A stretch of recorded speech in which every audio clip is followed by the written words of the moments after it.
Now, the greatest radio shows of all time. Suspense. The Shadow Node. Washington calling David Harding, Counter Spy. Classic radio theater. The Great Gildersleeve. Fibber McGee and Molly. Dragnet. Gunsmoke. The Lone Ranger. Now, step back into a time machine with your host, Wyatt Cox. Good evening, friends of the Inner Sanctum. And we go back 68 years to January 26, 1954, an episode of Dragnet and the Big Bid. And we thank you for tuning in. On this Wednesday, Hump Day, this is the 26th day of January. We have 340 days remaining in 2022. Happy birthday, Michigan. You were admitted as the 26th state of the Union on this date in 1837. In 1838, Tennessee enacted the first prohibition law in the U.S.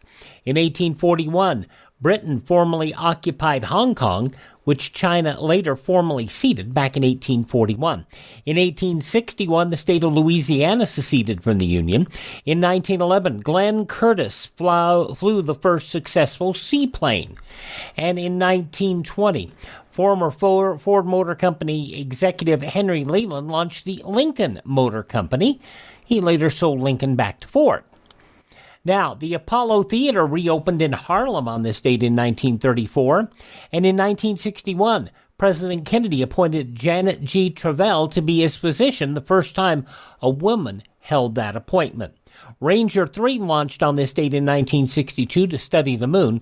The space probe missed the moon by only about 22,000 miles. Now, in his State of the Union address on this date in 1982, President Reagan announced a program to turn back tax revenue to the states. By 1988, the states will be in complete control of over 40 federal grant programs. The trust fund will start to phase out, eventually to disappear, and the excise taxes will be turned over to the states. Sadly, after Reagan left office, it all went away. And taxes were raised to fill the gap. You know how that goes. In 1988, Andrew Lloyd Webber's Phantom of the Opera had its first performance in New York City. In 1992, Boris Yeltsin announced Russia was going to stop targeting U.S. cities with nuclear weapons. It was on this date in 1998, President Clinton denied having had sexual relations with Monica Lewinsky. I want to say one thing to the American people. I want you to listen to me. I'm going to say this again. I did not have sexual relations with that woman, Miss Lewinsky. I never told anybody to lie, not a single time, never. These allegations are false, and I need to go back to work for the American people. Thank you. And later he walked it back, but it was too late because he had said on the record that he did not have a relationship when he did. And he said it under oath when he did say that. So what ended up happening is he was impeached, but the impeachment was rejected by the Senate. And it goes to show the one thing again. Impeachment is not a criminal trial or anything along those lines. It's strictly political theater. And that's all impeachment is and ever will be, of a way for a party to rid themselves of somebody they don't like having around. It's just ridiculous is what it is. Anyway, 2005, Condoleezza Rice became the first black woman to serve as Secretary of State. She was only the second black or the second woman to be Secretary of State. Telegrams disappeared on this date in 2006 as Western Union ended telegram service. You know, the internet kind of took care of that. Although they did try mailgrams, where, you know, if you were in New York City and you wanted to send a letter to Los Angeles today, you could go through Western Union, and for a fee, you could enter the letter, and the letter would be immediately printed out in Los Angeles or wherever they had a port, and it would be immediately mailed. and it was an interesting service for its time. It was on this date in 2007, the American Journal of Medicine reported aspirin may prevent heart attack and stroke. Until now, we didn't know whether apparently healthy people could prevent the occurrence of a first heart attack by taking aspirin. This study, which is the largest study of its kind ever conducted, shows quite conclusively that you can. And it was breakthrough at the time, and they walked a little of it back, but by and large, aspirin is still a significantly solid miracle drug today. In 2009, the Octomom, you remember Nadia Suleiman, Whittier, California? She gave birth to 8 children conceived by in vitro fertilization. She was already a mother of 6. And it was 2 years ago today, a helicopter flying from John Wayne Airport to Camarillo Airport crashed in Calabasas, California, killing all 9 people on board, including Kobe Bryant and his daughter. Among others who left us on this date in history, the inventor of baseball, Abner Doubleday. Also, Edward G. Robinson, Vice President Nelson Rockefeller, the first non-elected vice president under the amendment which allowed a president to be appointed, or vice president rather, to be appointed. He actually was the second, wasn't he? Because Gerald Ford was the first, who then became president when Nixon resigned. I get confused on that some days, but then I'm sure a lot of people do. Bear Bryant, wonderful football coach, passing away on this date. Actor Jose Ferrer, wrestler Dr. D. David Schultz, astrologer Jeannie Dixon, Marlon Brando's son Christian Brando passing away on this date. Also Fish from Barney Miller, Abe Vigoda. Delightful man. Also Mannix, Mike Connors passing away. And Della Street on the old Perry Mason shows, Barbara Hale. All those folks leaving this mortal coil on this date in history. This is the birth date of General Douglas MacArthur, gangster Frank Costello, actor Charles Lane, who did so much great character work on television, probably best remembered as the bank examiner in It's a Wonderful Life. He was, Lucille Ball used him a lot in I Love Lucy, Lucy Show, a lot of those. Did over 250 films, and even his last role was he did the narrator in The Night Before Christmas in 2006. He was, I believe, 101 when he did that. Yes, and William Hopper. You remember him also from Perry Mason. Actor Ann Jeffries. Paul Newman, born on this date. Pro wrestling commentator, the dean of wrestling commentators, Gordon Soley. I think he was what a lot of people today think about Jim Ross as. Gordon Soley was back in my generation. Film critic Gene Siskel, musician Eddie Van Halen, and road warrior Animal, both passing away on this date, passing away in 2020. We lost both of them, but this was their birthdays. Cartoonist Julius Pfeiffer, and the editorial cartoonist has taken so much less priority these days with the decline of newspapers, but Jules Pfeiffer is 93 today. Bob Uecker, 88, baseball player, better broadcaster than a baseball player. Who do you think you are, Mr. Big Stuff? Gene Knight, 79 today. Lucinda Williams, who did Passionate Kisses long before Mary Chapin Carpenter. Lucinda Williams, 69 today. Anita Baker, wonderful voice, sweet love. She is 64 today. Ellen DeGeneres is also 64 today. From Mad TV, Brian Callen is 55. He was the last host on Soul Train and also was in Charm. Dorian Gregory, 51. And the WWE Sasha Banks is 30. Those just a few of the people who celebrate the 26th day of January as their birthday. And if this happens to be your birthday... Hi, we're the 4 freshmen, and we just want to say, Happy birthday to you! Going back 68 years to January 26, 1954, Jack Webb in Dragnet on Classic Radio Theater on this Wednesday. Here's some great news. If you missed the deadline to sign up for health insurance, or if, like a lot of people, you just have a plan you're not happy with, you still have a choice. It's called MediShare. It's a Christian healthcare sharing program. There are more than 400,000 members now, and they love it. In fact, MediShare has double the customer satisfaction rate compared to that of health insurance. And MediShare really is the gold standard when it comes to healthcare sharing. It's been around more than 25 years. Members have shared more than $4 billion of each other's medical bills. Plus, MediShare is for you. It has saved its members billions by advocating on their behalf. Best of all, the typical savings for a family is around $6,000 a year. So if you think you're stuck with a high-cost health plan that doesn't have much to offer, think again. MediShare has a 98% customer satisfaction rating, and you are invited to be part of it. Call now. 833-34-BIBLE. That's 833-34-BIBLE. 833-34-BIBLE. And thank you for tuning in to Classic Radio Theater with Wyatt Cox on this Wednesday edition.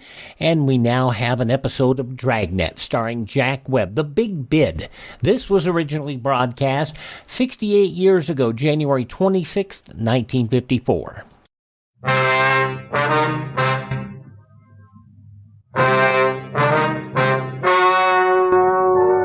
Ladies and gentlemen, the story you are about to hear is true. The names have been changed to protect the innocent. Dragnet.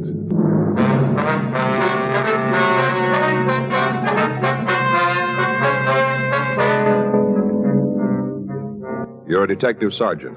You're assigned to burglary detail. You get a call that a clothing store in Hollywood is suffering losses. The value of the stolen property is over $12,000. There's no lead to the identity of the thief. No pattern to his M.O.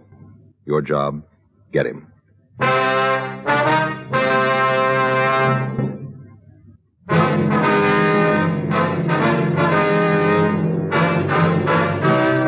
Dragnet, the documented drama of an actual crime. For the next 30 minutes, in cooperation with the Los Angeles Police Department, you will travel step by step on the side of the law through an actual case transcribed from official police files. From beginning to end, from crime to punishment, Dragnet is the story of your police force in action. It was Wednesday, June 3rd. It was hot in Los Angeles. We were working the day watch out of burglary detail. My partner's Frank Smith. The boss is Captain Bernard. My name's Friday. We were on our way out from the office, and it was 9:56 a.m. when we got to 1592 Vine Street, Dodd's men's store. Excuse me? Yeah? Wonder if you can tell us where you can find Leonard Dodds? Yeah, that's him. Fella back there in the blue suit. Thank you. Thank you. Well, I don't know how it happened, honey. No, I just came in this morning and I noticed the stuff was gone. Well, a whole shipment of suede coats. Haven't even been unpacked yet.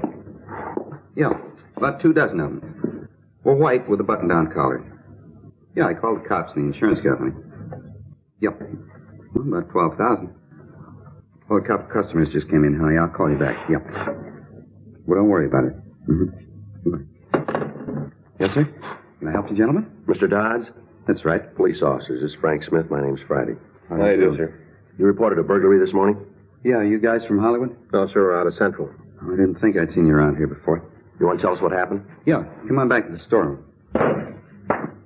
When did you first discover the theft? Well, this morning when I came in, I went back here to unpack some new merchandise, and I found most of it gone.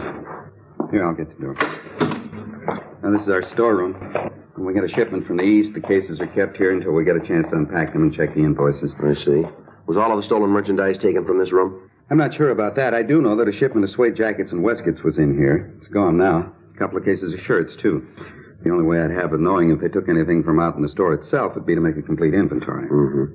What do you estimate the loss at? $12,000. When was the last time you saw the merchandise in here? Yesterday afternoon. About what time? Well, I'd have to guess at that. I'd say about 3 or 3:30.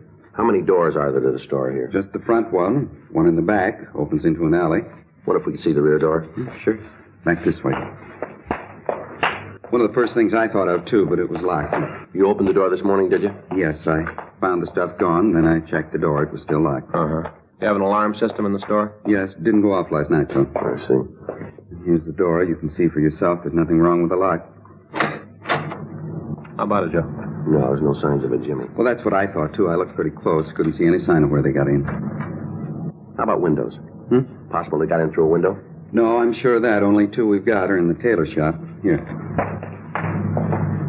You can see them up there. Good 10 feet and barred. They couldn't have gotten in there. All right, we'll have our crime lab take a look. Who has keys to the place? Well, I've got one. Yes, sir, but who else? Well, they're just me and Al. Al? Yeah, Al Baker. He's sort of the assistant manager. Whenever I'm not around, he takes charge of things. Can we see him? Well, you can when he comes in. Listen, I don't want you to give him any trouble. I'd trust him with anything at all. I don't want you asking him a lot of embarrassing questions. All right, sir. How long has he worked for you? Oh, I guess it's been about 5 years.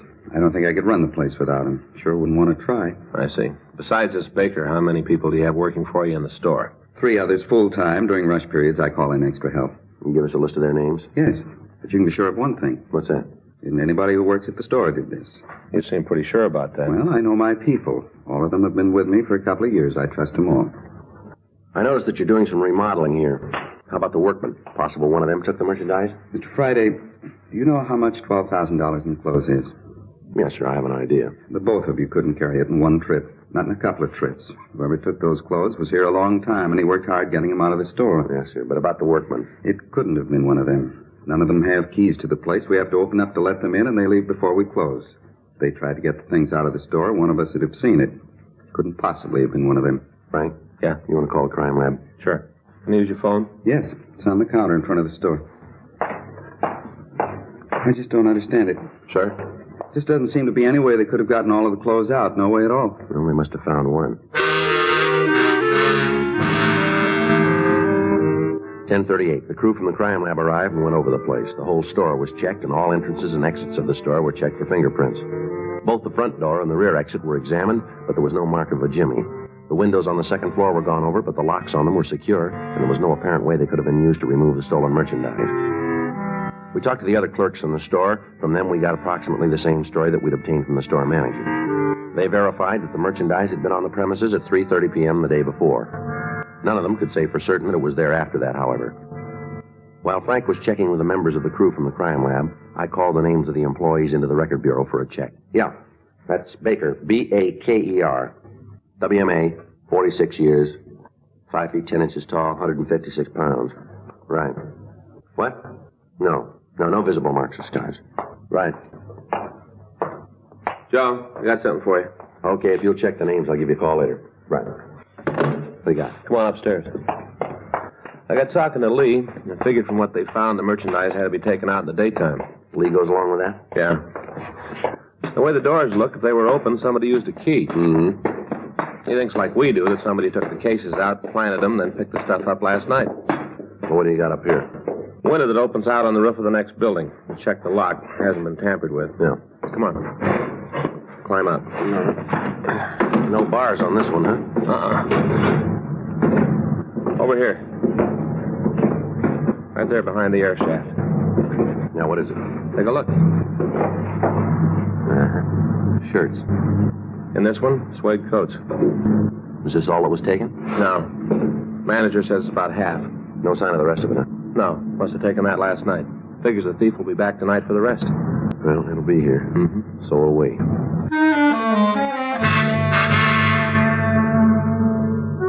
We asked the manager of the clothing store to keep watch on the cases of stolen merchandise while we made arrangements to place a stakeout on them. 12:14 p.m. The crime lab finished their investigation, and Frank and I talked with Lee Jones. He told us that he checked the fingerprints found on the doors and windows, but that all of them had been eliminated as they belonged to the members of the store staff or to the workmen. He told us that they'd found an impression of a tire print in the dirt of the alley next to the building where the stolen clothing had been found. He went on to say that they'd checked and had found that the truck belonging to the plaster contractor had tires of the same type that had left the impression. The canvas was made of the tenants in the building next to the clothing store, but they could give us no new information on the possible identity of the thief. 3:52 p.m. We checked back with the record bureau on the list of names of store employees. Yeah. When was that? Uh-huh. How long? You get out clean? Mm-hmm. Nothing on the rest of them, huh? Yeah. Okay, thanks. Bye. Anything? Yeah. They checked the names, came up with one possible. Yeah. The assistant manager, Al Baker. He's done time for burglary. The record bureau had come up with the information that Alfred Roger Baker had been arrested in 1943 for burglary. He'd been tried and convicted on 3 counts. He'd spent a term in the state penitentiary at San Quentin, and he'd been released. Since that time, he apparently had led the life of an exemplary citizen. 4:07 p.m. Frank and I took him to the office of the clothing store to talk to him. Sit down, Baker. Sure. What's this all about? You don't think I had anything to do with this burglary, do you? How many times have you been arrested? Why do you ask that? We just want an answer. You seen the record? We've seen it. You know without me telling you. We'd like to hear it from you. I was arrested once. I did the time. I'm clean since then. I thought when you did the time and they let you out, you didn't owe anybody anything. Yes, that's right. Well, then what are you guys hopping on me for? I just work here. I mean, just because I did a hitch for burglary, that I had anything to do with this. We didn't say you did. Well, you're sure acting like I did, bringing me in here talking about how I was arrested. Sure acting like you think I had something to do with this one. Well, you look good for it. How do you figure that? You got the only other key to the door. Look, I don't like to bring this up. Maybe you bright cops haven't thought about it, but who says Dodds couldn't have done it himself? What do you mean? Well, he's in trouble, big trouble. This would be an easy way out of it. All right, you tell us. Well, all the stuff is insured. It'd be pretty sweet for him to lift the merchandise, collect on the insurance, and then sell the stuff, too. It'd come out real good. That's the way you got it figured, huh? I'm not trying to figure it anyway. All I know is that you guys are trying to wrap something around me that doesn't fit, and I want no part of it. If I'm right, Don, it must be a couple of guys' work here could have done it. Well, the way we got it, the thief used a key. Well, that brings us right back to Dodds. Well, if he's in trouble financially, then why is he doing all this remodeling? He hasn't got much choice. He's got to brighten this place up or he's going to lose what business he's got. You check into him. You look it up. You'll see what I'm talking about. It makes a lot more sense than you hauling me in here. Can you account for your time last night? From when? From the time you left here. Yeah, I can give you every minute. All right, go ahead. January 26, 1954, Dragnet on Classic Radio Theater with Wyatt Cox. Our U.S. Constitution is amazing. It's full of what's called negative rights, designed to protect us from the corrupt powers of a dictatorship. Like our right to worship our own God, not some official state religion. Our right to prevent the government from seizing our property without paying fair market value for it. Or our right to be tried by a jury of our peers, people like us, not by some star tribunal. And that's why America has become the richest, most just society in the world. Other countries force so-called positive rights onto their citizens. These enable one group to take from another group their free speech, money, and choice by using government force. Socialists love wielding this power over people. Sometimes we take our freedoms for granted, but we can lose our Bill of Rights and our Constitution and become like Venezuela or North Korea, failed, brutal socialist regimes. We need your help to spread the good news about our amazing U.S. Constitution. Help us take back America. Go to ouramericanrights.com. Brought to you by the American Media Council.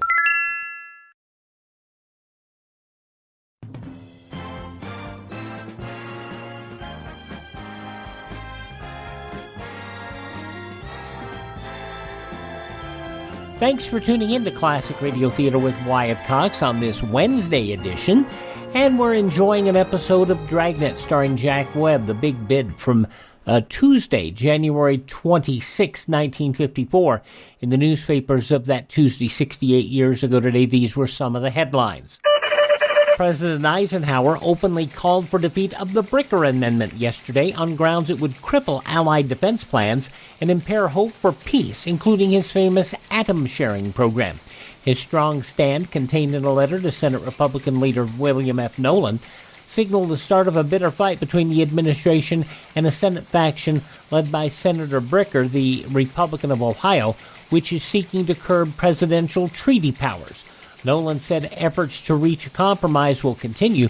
Bricker said the president was misled, however, and declared he intends to fight for his amendment in its present form. The president asked for a Congress yesterday for a $1 billion slum prevention program, new aids to help low-income families buy homes, and standby financial tools to encourage housing construction in case of depression. In a special message to Congress, the president said his aim is to assure that all Americans might live in decent homes and wholesome neighborhoods. He asked for aggressive and positive leadership by the federal government to make this happen. Talk of a housewife's boycott against skyrocketing coffee prices developed yesterday as Senator Gillette urged multiple federal action to bring the price of the brew down to earth again.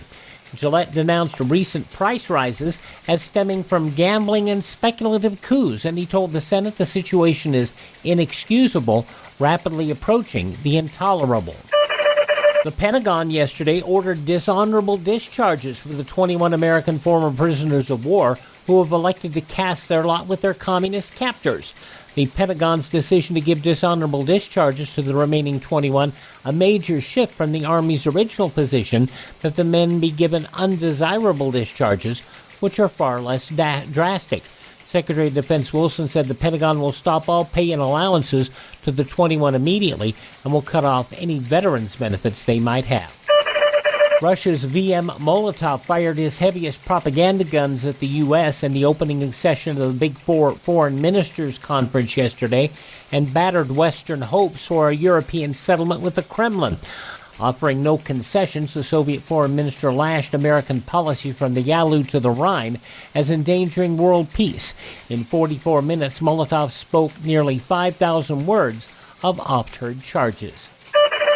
3 Democrats who quit the Senate Investigation Subcommittee 6 months ago in a quarrel with the Republican from Wisconsin, Chairman Joseph R. McCarthy, received concessions from him yesterday, which they said removed the barrier to their return. Senator McClellan, the Democrat of Arkansas, who led their walkout last July and who quarterbacked them in yesterday's closed-door peace talks with McCarthy, said of the negotiated truce agreement, it fully warrants the return of the Democratic members or appointment of other Democrats succeeded for any 3 who may refuse for any reason to go back. This removes the barrier. And in Birmingham, Alabama, the woman filling out the questionnaire given her by the Jefferson County Board of Registrars admitted to an alias, but it probably won't disqualify her as a voter. The question was, what other names have you been known by in the last 5 years? The woman wrote down, Mother. Those some of the day's top news stories as reported in the newspapers of Tuesday, January 26, 1954, on your radio Dragnet, which continues now on Classic Radio Theater. I left here at 6:30. That's the time I always leave. Who was here when you left? You mean who locked up? That's right. Leonard. He always locks up, always. Where'd you go after you left? Went up to the corner and had a beer. That's like always, too. Anybody in the bar know you? Yeah, the bartender and the waitress. They'll vouch for you? Sure they will. All right, go ahead. After I left there, I drove home. What time did you leave the bar? About 7:10. I had 1 beer, smoked 2 cigarettes, put a nickel in the nut machine on the bar, and went home. I left at 7:10. Sure wish I knew you were going to want to know all this. I'd have been more careful about remembering. I forgot how many nuts I got from the machine. I'll take a wild guess and say 14. I got no way of proving that. You'll have to take my word for it. What time did you get home? By 7:50. Where do you live? Out in the valley. Traffic's heavy going out at the pass that time, and it took me 10 minutes longer than it usually does. You prove when you got home? Yeah, I can. How? Talk to my wife. We got a time clock on the wall just as you come in the door. I punch in and out. The time will be there. What about last night? I was home all night. I had dinner, sat around and watched television, went to bed. You didn't leave your house, huh? No, not from the time I got home last night until I left this morning. Pretty bad, isn't it? How do you mean that? I can prove every minute of it. Look, you get off my back, cop. You start looking around, you'll come up with a lot of guys who had a lot more chance and a lot more reason to heist that stuff than I do. That won't be hard because I haven't got any. You sit tight and I'll show you who sold that stuff. Huh? Wait a minute. Where are you going? Just over to the desk. I want to show you something. What? You'll see. Hold it just a minute. Now, you show me what you want and I'll get it for you. Hey, you cops, you never learn, do you? Open the top drawer. This one? Yeah. All right. I'll open that one. All right, what do you want? A folder right there. This one? Yeah, that's the one. Put it up on the desk. All right. Go on, open it. Yeah? Now take a good look at the reason the stuff was stolen. What is it, Joe? Bills. There isn't anything in the store that's paid for. Take a look at them yourself. Here. Look here. Past due. Please remit. Your credit is important. Overdue. Past due. Go through the rest of them. They're all like that. There isn't a place in the country anymore that'll extend any credit to Dodds. Not one. You're looking for somebody who had a reason to steal the stuff? Well, there's your answer. You talk to Leonard Dodds. He's got the reason. Come in. Joe. Thanks. See a minute. I'll take it. Okay. Telling you, you got to lean on somebody. You lean on Leonard Dodds. He's the one. Don't come around here bothering me. Joe. Yeah. Yeah, what do you got? He might be telling the truth. Huh? Stuff on the roof. Yeah. It's gone.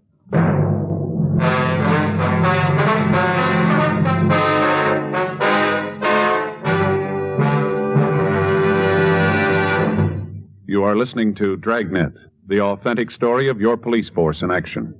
January 26, 1954, 68 years ago today, Dragnet.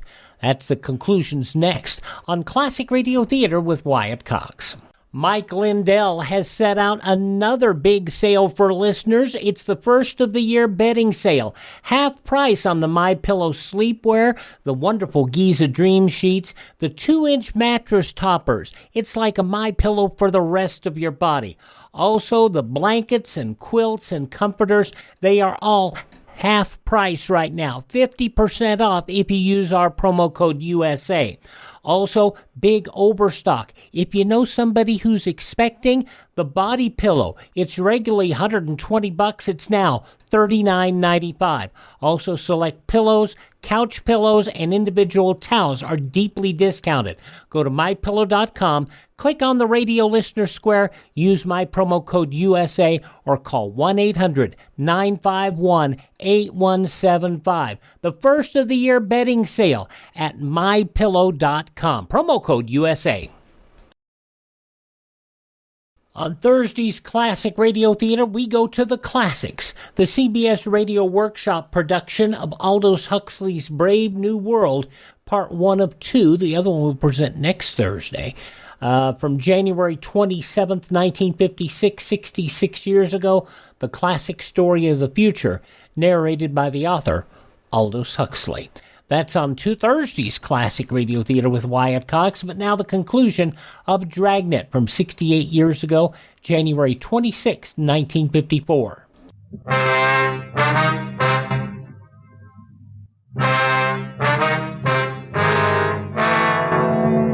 With the removal of the remaining packages on the roof, our main opportunity of catching a thief was gone. We questioned the people in the store about it. From them, we learned that the manager, Leonard Dodds, had brought the cases of clothing into the store himself. We talked to him, and he offered as an explanation the fact that the insurance company wouldn't like him leaving a supply of expensive suede coats up on the roof. He went on to say that catching the thief was our business, but we were not to interfere with his running of the store and any attempt to apprehend them. We tried to question him regarding the accusations made by the salesman Al Baker. He said they were ridiculous and that we should know better than to listen to the accusations made by an ex-convict. He went on to say that he resented the questions we put to him, and that if we intended to continue, he would have to get in touch with his lawyer. We contacted the office and made arrangements for a stakeout to be set up on the roof of the building next door, and then Frank and I returned to the office to check further on Leonard Dodds. We checked with his bank, and we found that he had several notes on the clothing store. The head of the loan department told us that Dodds' payments had been irregular, and that at the time he was overdue on one of the notes.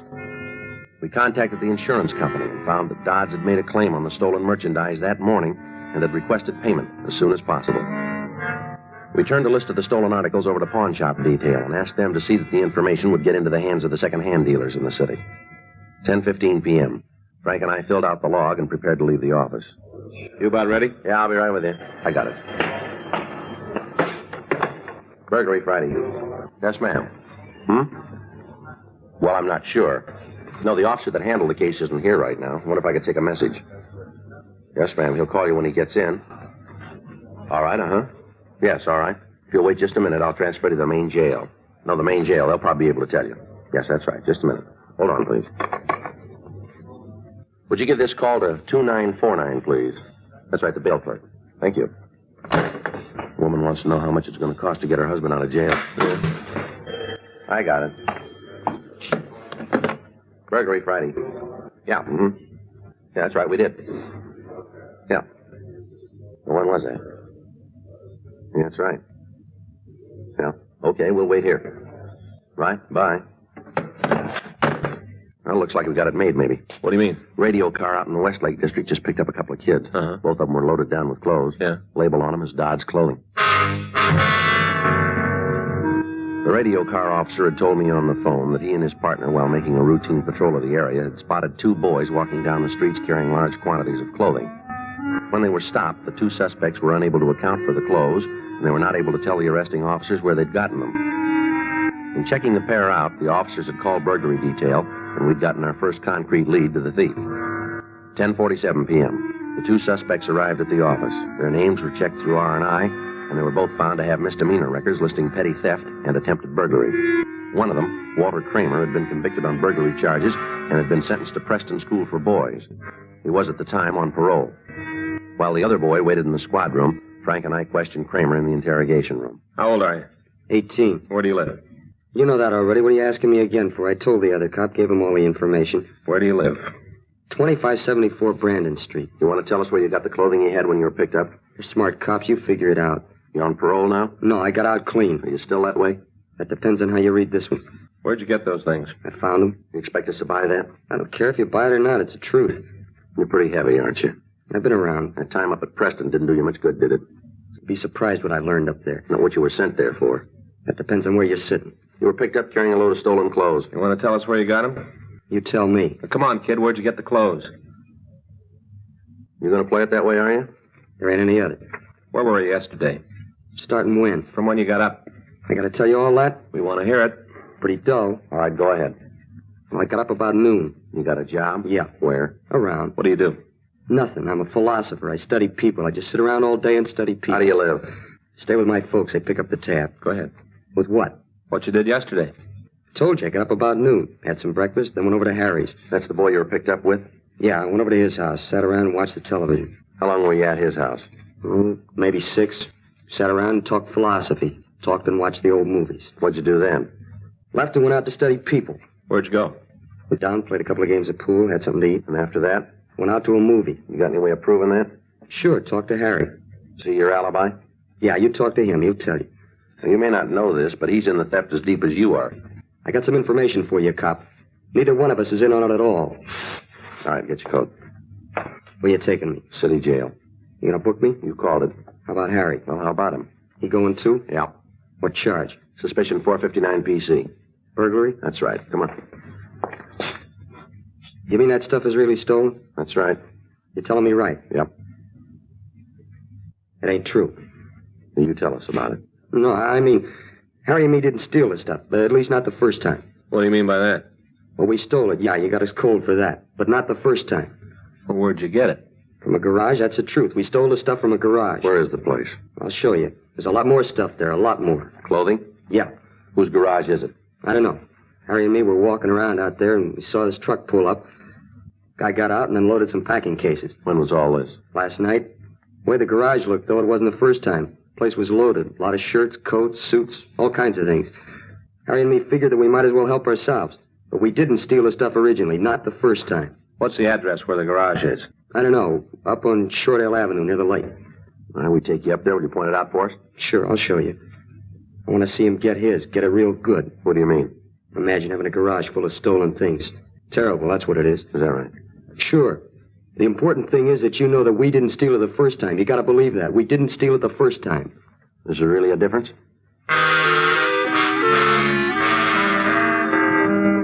12:15 a.m. We talked to the suspect that had been picked up with Kramer. He gave us substantially the same story that we'd gotten from the first boy. They both agreed to take us out to the garage where they'd found the stolen merchandise.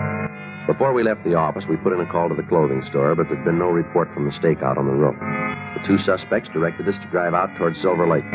We took the freeway out to Glendale Boulevard and turned right. We drove out to Loma Vista, and then we turned right again. The boys directed us up the hill and then onto a side street. We went about a half a block farther before they pointed out the house to us. We drove down the street and parked the car. Frank and I and the two suspects walked back to the house and into the rear of the yard.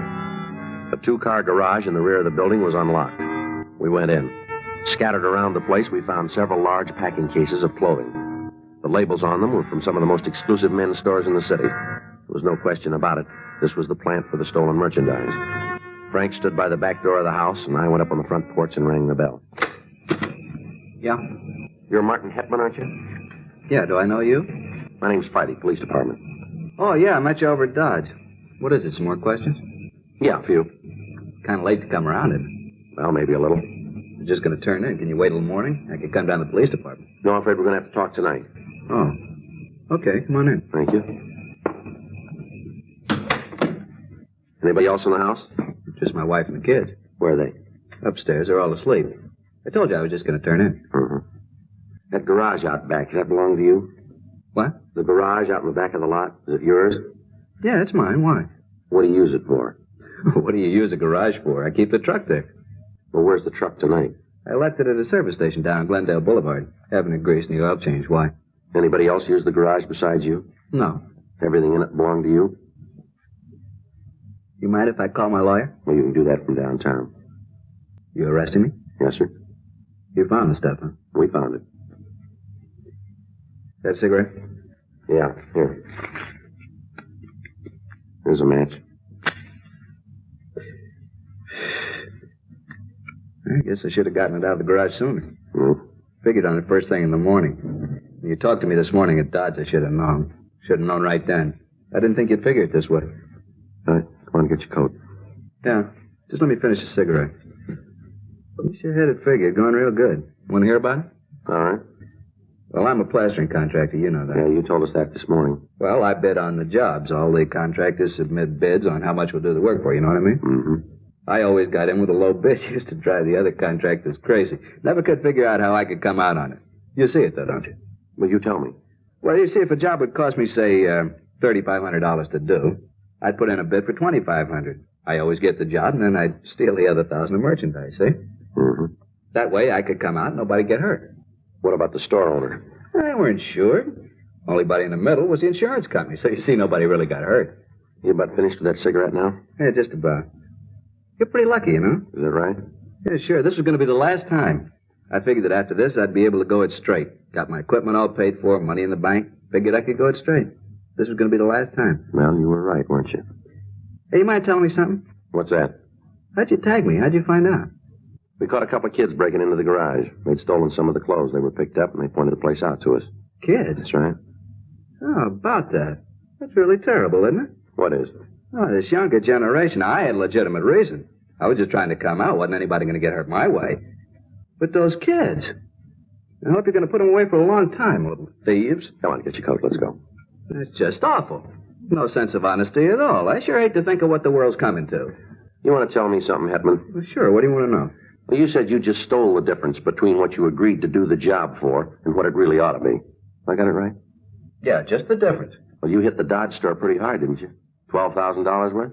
Well, you see, that was a kind of a deal. Well. I didn't get anything on the last job, not a thing, so I had to make up for it, you see what I mean? Yeah. I had to come out some way. Nobody'd expect me to take a complete loss, would they? I wouldn't know about that. I just wanted what I had coming. Yeah, well, you're going to get it this time.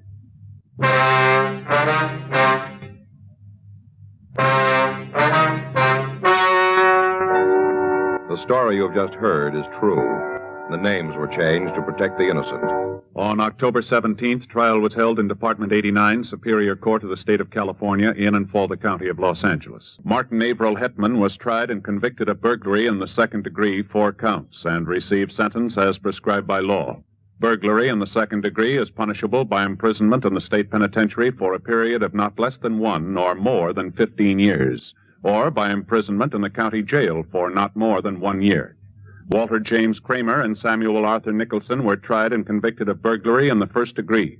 Burglary in the first degree is punishable by imprisonment in the state penitentiary for a period of not less than 5 years. This is the year that the March of Dimes has started its polio prevention program. And your dimes and dollars are going to determine just how far this program is carried out. Join the March of Dimes and give extra. Give extra for victory over polio. You'll be glad you did. You have just heard Dragnet, a series of authentic cases from official files. Technical advice comes from the Office of Chief of Police W.H. Parker, Los Angeles Police Department. Technical advisors, Captain Jack Donahoe, Sergeant Marty Wynn, Sergeant Vance Brasher. Heard tonight were Ben Alexander, Harry Bartell, Vic Perrin, Herb Ellis. Script by John Robinson. Music by Walter Schumann. Hal Gibney speaking. January 26, 1954, Dragnet on Classic Radio Theater with Wyatt Cox. Visit my webpage, classicradio.stream. There you can contact me. You can stream our shows on demand. You can learn more about classic radio collecting. Get all of our social media contacts there as well. And, of course, our shows are available anywhere podcasts are served. Search Classic Radio Theater with Wyatt Cox. Have a great day. Thank this station. Support the advertisers. Tell your friends the great radio shows are right here at this spot on the radio dial. Classic Radio Theater on your favorite station.